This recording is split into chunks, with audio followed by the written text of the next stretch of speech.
Nilagdaan ni Pangulo Aquino ang isang kautusan na nagdedeklara sa Batangas Port at Subic Bay Free Port na extension ng Port of Manila. Batay sa kautusan, gagawing extension ng 2 pantalan kapag masikip o may emergency situation sa Manila International Container Terminal. Si Elena Luna ang ating tagapagbalita. Idineklara ni Pangulong Aquino na mga extension ng Port of Manila ang Port of Batangas at Subic Bay Freeport.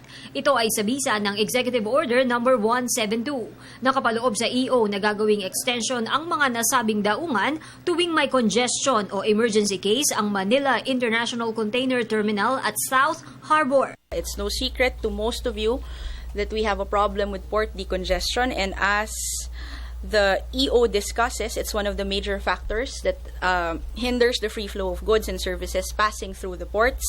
And we've seen the effects that has been cascaded and that has an impact on the demand supply chain and eventually to economic growth and performance. And this EO seeks to alleviate the said problem.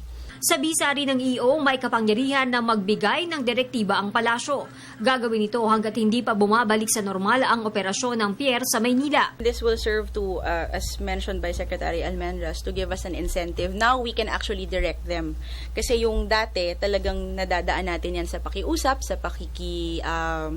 coordinate sa kanila. Kasabay nito, nilinaw ni Deputy Presidential Spokesperson Abigail Balte na kahit na ginawang extension ng Manila Port ang SBMA at Batangas Port, wala namang magiging pagbabago sa mga binabayaran sa mga pier na ito.